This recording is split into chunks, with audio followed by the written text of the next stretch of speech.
Ahoj, poďme sa spolu pozrieť na pozíciu bojovník, Virabhadrasana. Bojovníci sú traja, bojovník 1, 2 a 3.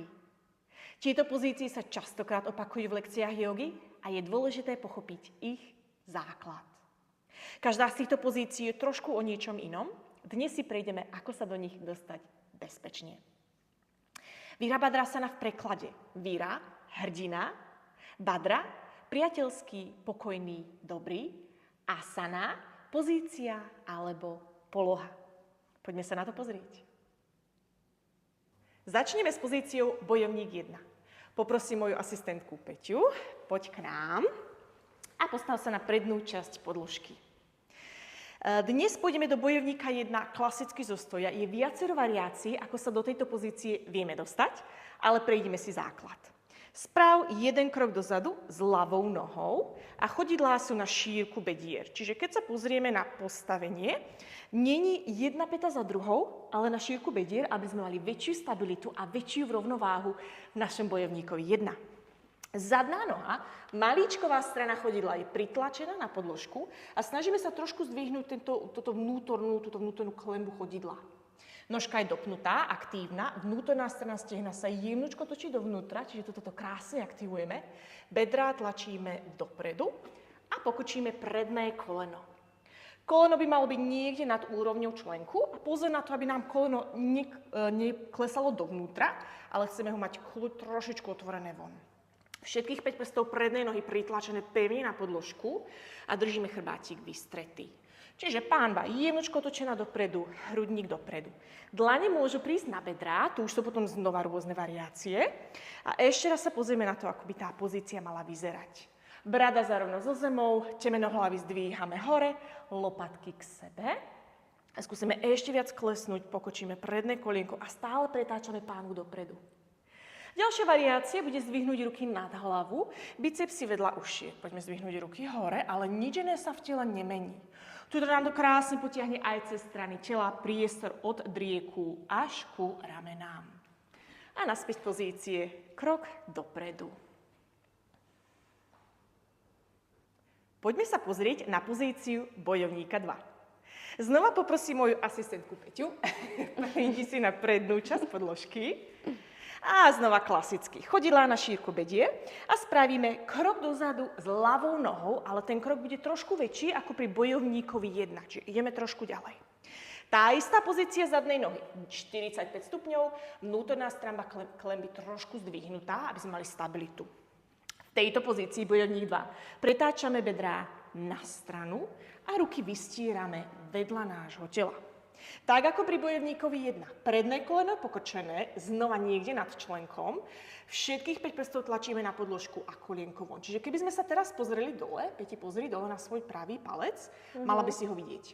A ak ho nevidíme, ak ty ten svoj pravý palec nevidíš, to možno znamená, že to kolienko nám padá dovnútra a musíme to popraviť. Pánva je podsadená, jemnučko spevníme sedacie svaly, čiže tu už to krásne otvára tú vnútornú stranu stehien.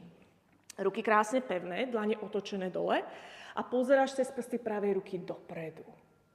Hľadáme pozíciu, kedy máme ramená nad bedrami, priamo nad pánvou a skúsime klesnúť o niečo nižšie.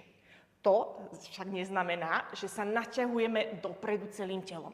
Iba používame silu v nohách na vytvorenie tohto krásneho natiahnutia a tejto krásnej silovej pozície.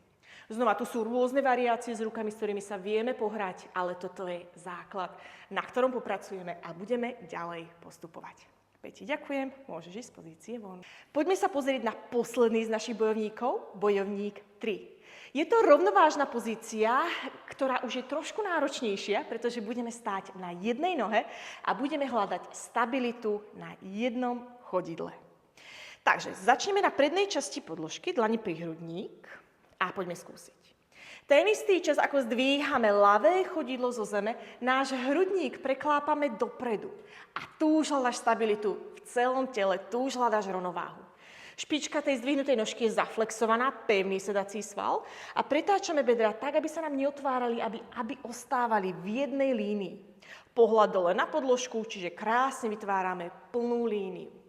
Kľudne sa pozri na prsty svojej pravej nohy, na ktorej stojíš a všetkých tých 5 prstov by malo byť krásne pritlačených na podložku. A tu krásne vidíš, ako ten členok pracuje, ako tú stabilitu hľadá. A poďme sa vrátiť naspäť do stoja, kontroluj to, stojíme. Ak je toto náročné, ak ešte rovnováha nie je niečo, na čom vieme pracovať, alebo na tom zatiaľ pracujeme a chceme si to zjednodušiť, tu použijeme naše 2 bloky. Naše bloky sú najlepší kamaráti. Uložíme dlane na 2 bloky. Bloky na šírku bedier, ten istý začiatok. Chrbátik vystretý, krk v predĺžení chrbtice, temeno hlavy sa tlačí dopredu. Ideme to isté. Keď budeš Peti pripravená, zdvíhame ľavú nožku hore, špička zaflexovaná a úplne tá istá pozícia. Čiže všetko to krásne spevníme. Chrbtové svaly, brušné svaly stretela, sedací sval tej zdvihnutej nožky, predný stehenný sval zdvihnutej nožky, špička zaflexovaná. Ako keby sme tou pätou chceli kopnúť do priestoru za seba. Tu sa to krásne natiahne, krásne spevní. A možno toto bude na niekoľko týždňov stačiť. A ak sme v poriadku, môžeme skúsiť.